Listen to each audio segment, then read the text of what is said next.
You're listening to the weekly parsha podcast with Ari Goldwag, recorded with Hashem's never-ending assistance in Rav Israel 5778, 2018. This week's parsha outside of Israel is Acharei-Kedoshim, two parshas together, and the theme of the parsha, after we get past the avoda of the Kohen Gadol, after the service of the high priest on Yom Kippur, so it speaks about the nature of the Jewish people, Kedoshim to you, to be holy, and this in comparison to Egypt and Canaan, the nations in which the Jewish people would find themselves, first in Egypt, then in Canaan, who were unholy, who had extreme licentious behavior, and they had extreme impurity in regards to the area of sexuality. And I'd like to speak about and try to understand the depth of the concept which the Reb Chaim Friedlander speaks about, the Sifsei Chaim, and it's very interesting, it's very deep. Why did the Jewish people end up in these places, in Mitzrayim, in Egypt, which was the place of the greatest decadence in regards to Kedusha, matters of holiness, back into the land of Canaan, which was also a place which was filled with people who had the ultimate decadence in this area, as we're going to see in the verses. What is the idea behind this? What's the reason for it? And interestingly, how does the Jewish people affect the nations that surround her as she travels through their exile? And how does this apply to us in our times, in the Doric Vista, the Moshiach, in the generation which our great sages have told us are the footsteps of the Messiah, the final days before Moshiach comes? So Reb Chaim Friedlander quotes the pasuk as Mitzrayim. In regards to illicit sexual behavior, the Torah tells us, do not do like the actions of the land of Egypt that you have lived in. The people of the land of Canaan, those actions that they do, don't do what they do. Don't go in their ways. Rashi brings Chazal.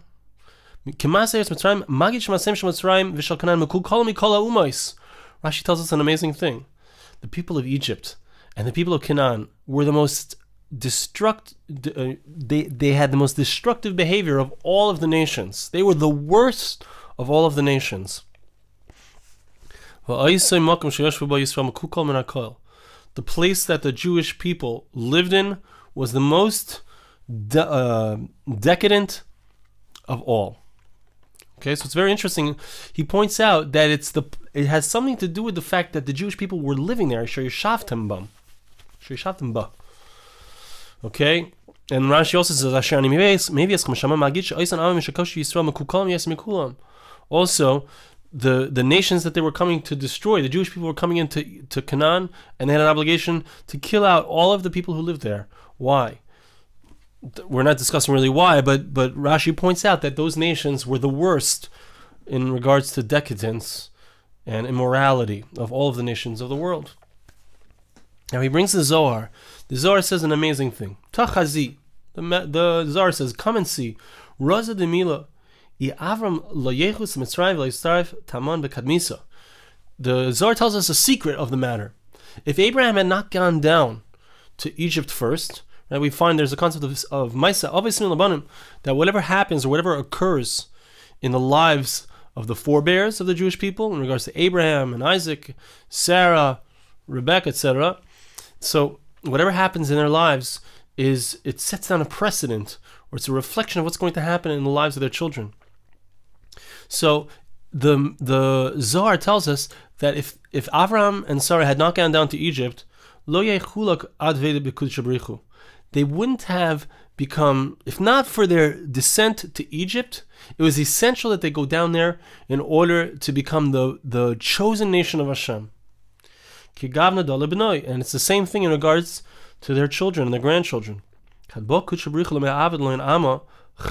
Hashem wanted to make them into a complete nation, to bring them close to Him. So, if they had not gone down to Egypt and gone into the melting pot of Egypt and become purified there, beautiful language, very interesting, they would not have become the chosen nation of Hashem. In a similar way, the land of Israel was purified. How is it purified? By the fact that the evil people of Canaan came there. The reason the land of Israel was chosen was because it was first desecrated by the people of Canaan. It's all one secret, one concept at its core. And Rav Chaim Friedlander points out that this is connected somehow to the fact that we find that before Moshiach comes, which is the time that we live in right now, there's a concept that he quotes the Gemara in Saita, Naf Mem Tes, chutzpah yazge.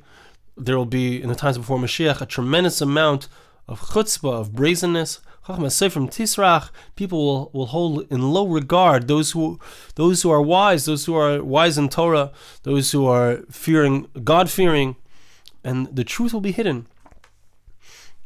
So there's an aspect that's going on here in our times as well, which is similar to what went on in Egypt and what went on in Canaan. Somehow, in some way, it seems that the Jewish people need to be in a place which is decadent. And not only that, we're going to see soon, as we said, that somehow the Jewish people being there, first of all, purifies them, and second of all, actually brings down, causes greater tumah, causes greater impurity in those who are impure. Let's see what that means. He brings the marital. This is just unbelievable. It's so beautiful, so deep, these ideas. It's stuff that we don't typically hear, and I think it's essential in understanding the Jewish people and the exiles and what's going on throughout history. Maral says like this: the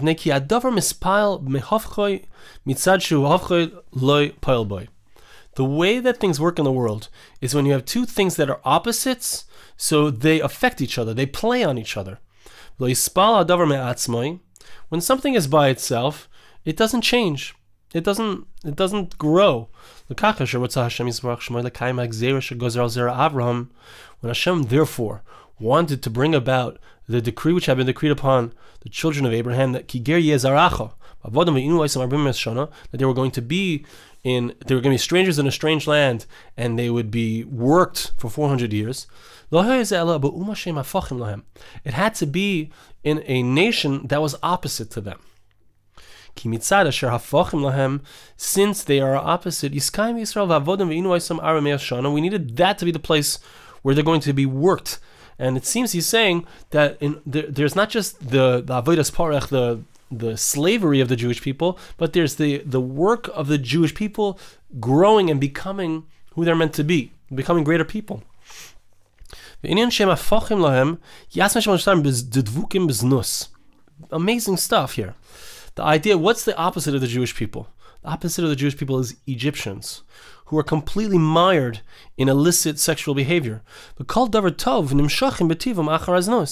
Their nature was to be drawn after this kind of behavior, and despicable acts.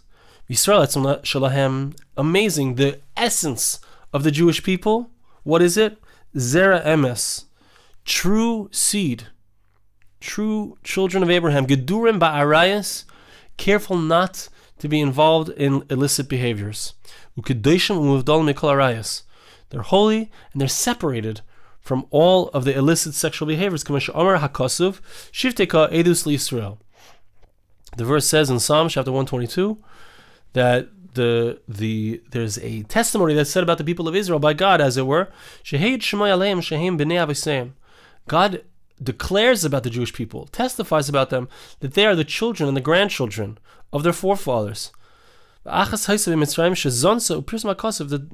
raya, and the Maral shows us that this is true, because there was only one person who, against her will, ended up having illicit relations. That was Shlemis Bas Divri, if I'm not mistaken, if that's her second part of her name.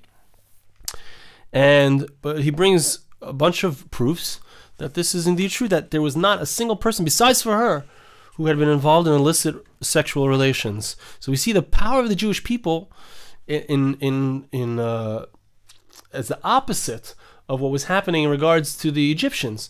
The power of the Jewish people was holiness, staying pure, staying focused and committed in regards to the area of marriage, and the Egyptians being the opposite of that commitment, the opposite of that ability, being the ones who could not stay committed, who would be involved in acts that were despicable and abominable. So an amazing thing comes out of this. I'd like to read it again inside from the Reb Chaim Friedlander, the Sifsei Chaim.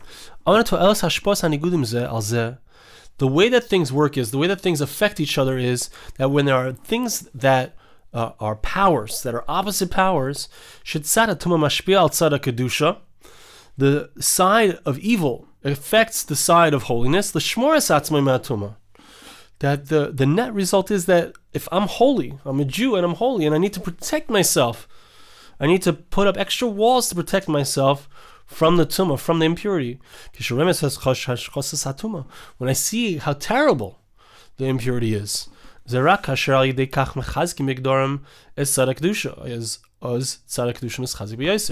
so the way that the side of holiness becomes more powerful is by recognizing, oh my goodness, see what happens over there in regards to the extreme impurity. I must protect myself from that extreme impurity by making even stronger boundaries for myself. Right, in the religious community in Israel, so many people walk around with what's called a kosher phone. It doesn't have internet, it doesn't have SMS, it doesn't have any texting, and in this way, the person protects themselves because they recognize through the advice and the wisdom of the Gedolim, of the great sages of the people of Israel, they recognize the power of technology and they say, I need to stay far away from that.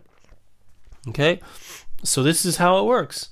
And now he's going to also talk about the other side of it, which is that the Jewish people caused the Egyptians to become worse, which is an amazing thing. And if we think about the places where the Jewish people have been, or where they concentrate even today, where you see there's a lot of Jews in certain areas, there's also equally in those places a tremendous amount of decadence. Minayin, so he brings like this from the Yalkut Shimoni. Minayin shalihoisa umma be'umma shesivu masem yosem yonam mitzrim. How do we know that there was no nation that had done abominable deeds as much as the Egyptians? Don't do like them. How do we know that the last generation, the Egyptians, the Jewish people had been in Egypt for a long time? How do we know that the last generation of Egyptians were worse than ever? Don't do like their actions. Not only was it the fact that they had been there a long time, and not only was it the fact not only was it that they lived there a long time, but also the fact that they were in a certain location. Those who were in that location, like we saw, I believe, earlier in Rashi. The verse tells us, the place where you were, don't do like them. They were worse than anything. And the Medrash finishes off. How do you know? How do we know that the Jewish people being there affected them in this way, affected the Egyptians, and caused that they should become even worse? Because you lived there, the verse is implying. It's an amazing thing. Okay, and the Medrash says a similar thing in regards to the people of Canaan, that they were also the worst of the worst. And why? It was because of the fact that the Jewish people came there. So that's the effect. There's like this, the opposite powers. It's like the opposite sides of a magnet. They bounce off each other. The Jewish people become stronger in their kedusha. They become even more holy, and the nations of the world that they find themselves in, who are epitomized by tumah, by impurity in this area, they become even lower and lower and lower, because that's just the way it is. That's how it works. The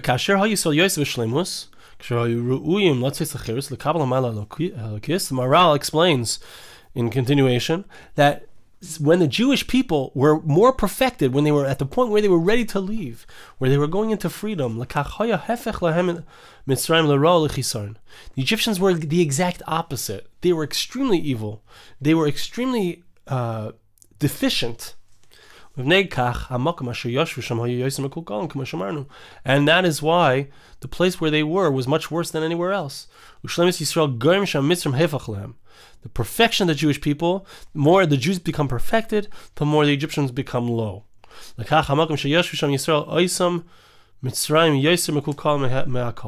place where the Jewish people were living, the Egyptians there were worse than anyone.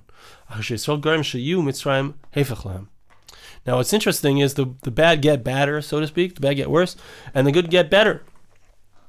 But there was also something that was going on in Mitzrayim, which is not, he doesn't really speak about that, but it's important to understand that the best of the Egyptians were getting better as well, right? And we find that there were many people who were converting to Judaism, who were becoming part of the Jewish people from the Egyptians. Our Chazal tell us that when Basia, the daughter of Pharaoh, picked up Moshe Rabbeinu, picked up Moses from the water, she was converting at that time. So we see that it had infiltrated even the palace itself, the desire to become part of the Jewish people. So there was like the best of the Egyptians was getting better, the worst of the Egyptians was getting worse. And the Jewish people, also in contrast to the Egyptians, the Jewish people were the best and they were getting better, and the Egyptians in general were getting worse. Okay. Now, in explaining this, he brings the marital, the continuation of the marital also explains something very interesting. There's a concept called tzura and chomer. Tzura and chomer means you have material. Let's say you have a piece of wood. That's called the material, and that's the chomer. So what is the piece of wood? It's just raw materials. But then there's a tzura, which is a form. You bring the piece of wood, you cut it up, and you create a table out of it. And now it has a yud, it has a purpose. The purpose, which is kind of an intellectual thing, like what is this for? And here's the direction, this is what it needs to look like. This is the concept. That's called a tzura. That's the form. And the chomer is the material that it's made out of. Okay. Now, in regards to mankind, so there's chomer and there's tzura. What is the chomer? The chomer is the nations of the world. The nations of the world I'll call the chomer. They are more physical. They are the physical aspect of the world. The Jewish people is called the tzura. It's called the form, because the Jewish people have the yud. They have the focus on what is the raw materials of humankind. What are we meant to do with our kochos, with our abilities, with our humanity? We're meant to direct it and focus it towards HaKadosh Baruch Hu, towards God, towards becoming greater people, towards becoming more spiritual and more godlike. Okay, that's the understanding of the Jewish people. That's who they are. We are the tzura of the world. We are the focus and the purpose and the ones who guide the world toward the material taking form, and the correct form, which is a useful form, which is serving God. Okay, the ones who represented chomer the most, the ones who represented physicality the most, were the Egyptians. And Canaan, he says, I don't want to get so far into how he describes Canaan, but there's a similar aspect to Canaan. Okay, now he brings here, and again I don't want to read this part inside, but I do want to get to how it applies to us, which is how he wraps up the whole piece. We're coming to the end here. When it came to Avram Avinu, when it came to Moshe Rabbeinu, when it comes to Moshiach, those three individuals who really we could say that they encapsulate the entire Jewish people. Really, Avram Avinu was the one who was the forebearer. He had within him all of the power of the Jewish people. Moshe Rabbeinu was a soul, a neshama koleles, who included all of the Jewish people. And Moshiach, the Messiah who's going to come, he also is going to be somebody who incorporates, encapsulates the entire Jewish people within himself. And we find that all three of them, they were people who were. It speaks about the fact that they rode on a donkey. Now, the word for donkey is a chamor. Chamor is the same letters as the word chomer, which means materiality, or the material. Avram Avinu was somebody who he saddled up his donkey. The Torah describes the fact that he rode on his donkey. He was somebody who had the ability to ride on the material, to focus and serve God through the material. He was instructed by Hashem to do a certain thing. He rides on his donkey to accomplish that. Okay? In regards to Mashiach, we also find that he's described as ani reichev ala chamor. He is poor and he rides on a donkey. What is the idea of riding on a donkey? It means he rides on his physicality. He's able to be the tzura. He's able to focus and take his material essence and form it into something which is focused and has an amazing purpose. Just like a person who takes wood, forms it into a table, which is useful, which has a purpose. And we also find in regards to Moshe Rabbeinu, he speaks about that he didn't take a single one of the chamorim of the Jewish people. Okay, we find in regards to all three of them, they had the ability, and this is something which the Jewish people have, generally speaking, which Hashem has given us the ability to have through the Torah. This is our focus, is that we have the ability to have that focus and that ability and that spiritual ideal. Now, sometimes in the lower echelons of the Jewish people, or echelons, however you pronounce that, it's used in the wrong way. There's a focus on the negative side of the Jewish people. They're great at accomplishing things. That's why Jews are found everywhere, from science to you name it. We're everywhere because we have the ability to focus and accomplish and reach goals. But the ideal state of the Jewish people is a state of focus, reaching the goal, which is the true goal of spirituality, of closeness to God. Okay, now I'd like to read to you the end here. Inside, we have one page. What are the challenges of our times? The footsteps of a Moshiach, the final days before Moshiach comes. Now we understand what's going on in the world. There's so much darkness, so much negativity, so much destruction, so much licentious behavior. What's this about? It needs to give us the strength. We need to recognize, look what's going on. The world is destroying itself. Evil is destroying itself. And that's how the world was created. That's the cycle that HaKadosh Baruch Hu created. But what does it mean for us? It means that we need to strengthen ourselves in Kedusha, in holiness. To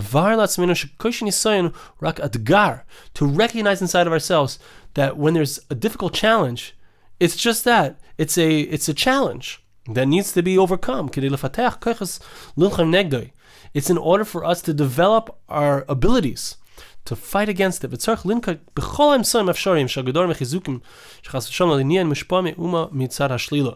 We have to be so careful that we shouldn't be affected by any nation in a negative way.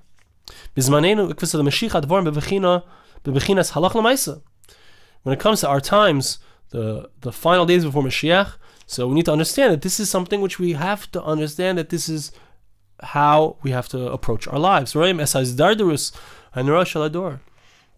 we see how the world is getting worse and worse. And he's writing this, he spoke about this probably in the late 70s or early 80s. So, I mean, how much has the world, the decadence of the world has only increased, thousands of times since that time. We need to see the difference between the light and the darkness, between impurity and purity. You see that impurity is afraid of holiness. The Arabs are afraid of the Jewish people, right? And that's just on a physical level, but that parallels how, when it comes to the irreligious world within the Jewish people, there's a certain fear of the religious world. And we see the emptiness that there is in the society around us. It needs to bring us to raise ourselves when it comes to the side of holiness. To make for ourselves things that strengthen our holiness and the proper boundaries for ourselves. Lilma and Musar. We need to learn what's going on. We look around us and we see people are falling like flies to the Yetzer Hara, to the evil inclination. These are the Shaman Shalei Yidavik Benoi. Yidavik Bonu Shemeshu Mehador. We need to be careful that nothing should attach itself to us from our surrounding culture. We shouldn't be brought to all kinds of different challenges and difficulties. Okay? And that's okay. One more point, and that's the ending. He speaks about the fact that we're in this time where everything is confused, darkness and light. They're all confused. They're all mixed up. And he says, one of the ways to get out of and to save oneself from all of the confusion and the difficult challenges of our generation, learning Torah, working hard, yeshivas hakedoshos, being involved, going to yeshiva, going to learning the Torah. Kvish Amar Razal, as Chasal, our sages teach us, yeshivas le'ro shevi le'shmav le'sholo, le'shalabem le'yavam v'le'edoim. There were yeshivas that people were there, they were studying the Word of God, and as a result of that, nothing negative occurred to them. They were saved from the Greeks, from the Edomites. They were learning before the Churban, 12 years before the temple was destroyed, they got out of there. They had their Torah, they continued to study it in Babylon. From then until today.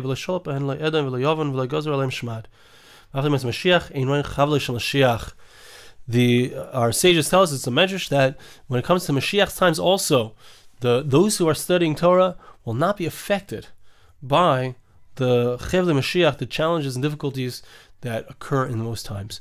So, what is our focus? What is our focus to be? We need to understand, it's an amazing thing, we need to understand that the Jewish people have a power of Kedusha. And the power comes because we see how much the nations of the world are brought down by the impurity. And it is there to inspire us to strengthen ourselves in our commitment to Hashem and our commitment to God. So I want to bless you, and please bless me. Hashem should help us to be able to get into the Torah, to be able to get into Kedusha, holiness, focus, boundaries. Hashem should help us to have that commitment to ourselves, to those we love, and to God. Thank you so much for listening. Have a wonderful Shabbos. This podcast was made possible through the gracious donations of listeners like you. For more podcasts like this, please visit www.arigoldwag.com or search on iTunes Ari Goldwag.